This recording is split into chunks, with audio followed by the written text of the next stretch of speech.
السلام عليكم ورحمة الله وبركاته. مرحبا بكم في قناتي، قناة رحلة مع القرآن. هذا الفيديو غيكون مختلف بزاف. اليوم إن شاء الله غادي نهضروا على موضوع اللي كيهمنا كاملين، وكنا عندنا فيه مشاكل وعندنا فيه صعوبات وعندنا فيه تساؤلات وعندنا فيه إشكالات. والجميل في الأمر أنه الفيديو غيكون اليوم مونطي بألوان مختلفة وبطبيعة خلابة من البلدة ديالي. نهضروا على الموضوع ديال اليوم وانتم مستمتعين بالمناظر الخلابة. أتساءلت يوما لماذا نصلي وماذا نستفيد من هذه الصلوات التي نؤديها كل يوم؟ واش عمرك وقفتي بين يدين الله وحسيتي براحة ما كتوصفش؟ واش بزاف لنا علاش بزاف ديال الناس كيغفلوا على هذه النعمة الكبيرة؟ الصلاة أختي ماشي غير حركات ولا روتين يومي، الصلاة هي رابطة بينك وبين الله، هي راحة للقلب ونور للروح. إلا بغينا نعيشوا بطمأنينة خاصنا نفهموا قيمة الصلاة ونعيشوها بقلبنا. مكانة الصلاة في القرآن الكريم بعد قول الله بعد أعوذ بالله من الشيطان الرجيم وأقيموا الصلاة وآتوا الزكاة واركعوا مع الراكعين. هذه الآية ماشي غير أمر هادي بل أمر مباشر من الله. كلمة أقيموا كتعني ماشي غير نصلي ولكن نقيموها بخشوع بقلبنا، نفهموا كل حركة ونعيشوا لقاء مع الله. وقال عز وجل في كتابه العزيز بعد أعوذ بالله من الشيطان الرجيم إن الصلاة تنهى عن الفحشاء والمنكر. هنا كيبين لنا بلي الصلاة هي الواقية كتبعدنا على الذنوب. إلا كنا كنصلي وما تبدلناش خاصنا نراجعوا صلاتنا، حيث الصلاة الصحيحة كتصلح القلب والسلوك. الصلاة في قول الرسول عليه الصلاة والسلام أرأيتم لو أن نهرا بباب أحدكم يغتسل منه كل يوم 5 مرات هل يبقى من درانيه شيء؟ تشبيه رائع جدا. كما أن الماء كينقي الجسم، الصلاة كتنقي الروح من الذنوب.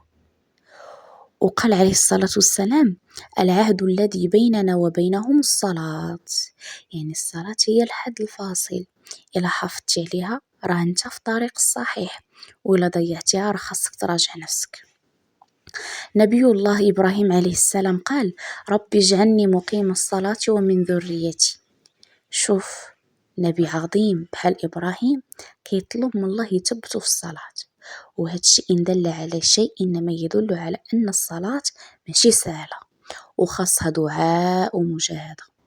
وكان النبي عليه الصلاة والسلام إذا حزبه أمر فزع إلى الصلاة، يعني فاش كتجيه شي مشكلة ما كيمشيش للناس أولا، كيمشي لله سبحانه وتعالى. واش حنا كنديروا هكا ولا كنمشيو لأي حاجة وننساو الصلاة؟ الجواب ليك. كان أحد الصحابة إذا أصيب بسهم لا ينزه إلا وهو في الصلاة. علاش؟ حيت كان كيعيش مع الله بقلبه وما كيحس حتى بألم. ودابا تتخيل معايا يضربك شي واحد بسهم، تكون مضروب في ظهرك، في بطنك، كتفك، رجلك، واش كنتي غتكمل الصلاة ولا لا؟ واش كنتي غتكمل الصلاة ديالك ولا لا؟ حنا كنسمعوا غير شي غوطه، شي تقرقيبه، شي واحد ضرب حجره للشرجم ولا شي تقرقيبه في الكوزينه انت ما كتحس براسك حتى كتمشي لعين المكان، كتنسى راسك بلي راك كنتي كتصلي. علاش؟ كاين فرق. كاين انسان كيعيش مع الله بقلبه وما كيحس بحتى حاجه، بحال هاد الصحابي الجليل اللي ما حسش بالالم، وكانوا اذا سمعوا الاذان يقولون هذا نداء الله ويتركون كل شيء. حنا دابا كيأذن وحنا مازال كنقول وغير شويه وبلاتي، وهاد شويه كتولي نهار كامل. علاش ما كنصليوش؟ علاش؟ والصلاة عندها فوائد كثيرة كثيرة كثيرة كثيرة، أهمها راحة نفسية حيت كتفرغ قلبك لله سبحانه وتعالى. هناك قوة إيمانية، هناك تنظيم الوقت، هناك بعد عن الذنوب. وصافي الا ولفتي الصلاه غتحس بلي حياتك تبدلات. السؤال المطروح وكيفاش ندوموا على الصلاه؟ بدا شويه بشويه، دير واحد النيه صادقه لله سبحانه وتعالى، بغيت نصلي لله، نصاحب الناس اللي كيصليو، ندعي الله باش يثبتني، واهم حاجه هي انني ما نستسلمش. في بداية الإسلام كان المسلمون كيصليو متجهين نحو المسجد الأقصى بأمر من الله، وبقاو على هذا الحال مدة. لكن النبي صلى الله عليه وسلم كان كيتمنى تكون القبلة نحو الكعبة، قبلة سيدنا إبراهيم عليه السلام، وكان كيكثر الدعاء ويتطلع للسماء ينتظر أمر الله سبحانه وتعالى. وفي يوم من الأيام والنبي صلى الله عليه وسلم كيصلي مع الصحابة، نزل الوحي بقول الله تعالى بعد أعوذ بالله من الشيطان الرجيم: قد نرى تقلب وجهك في السماء فلنولينك قبلة ترضاها. وفي نفس اللحظة النبي صلى الله عليه وسلم وهو في الصلاة دار وجهه من جهة المسجد الأقصى نحو الكعبة، وتبعوه الصحابة مباشرة وهم مازالين في الصلاة. شنو كنستفدوا من هذا الحدث اللي وقع؟ طاعة فورية لله بلا تردد، أهمية الصلاة حتى في وسط التغيير، وحدة المسلمين واتباعهم للنبي عليه الصلاة والسلام، وأن الصلاة ماشي مجرد عادة بل طاعة حية ومتجددة. شوف شحال كانوا الصحابة منضبطين حتى وهما في الصلاة، تبدلت القبلة وداروها بلا نقاش. حنا دابا كنلقاو صعوبة غير نصليو في وقتها، خاصنا ناخدو منهم القدوة. وحدث آخر، صلاة النبي عليه الصلاة والسلام وهو مريض. في أواخر حياة النبي عليه الصلاة والسلام مرض مرضا شديدا حتى ولا ما قدرش يخرج للمسجد، ومع ذلك عمره ما ترك الصلاة. في واحد اللحظة قال: مروا أبا بكر فليصلي بالناس، يعني خليوا أبو بكر الصديق رضي الله عنه يصلي بالناس. وهذا كيبين باللي الصلاة خاصها تبقى قائمة حتى إذا كان الإنسان مريض. هي صراحة لحظة مؤثرة. رغم المرض خرج النبي عليه الصلاة والسلام يوما وهو كيتسند على الصحابة باش يصلي مع المسلمين، وشاف أبو بكر الصديق كيصلي بالناس ففرح الصحابة كثيرا، ولكن النبي عليه الصلاة والسلام جلس وصلى جالسا والناس وراه.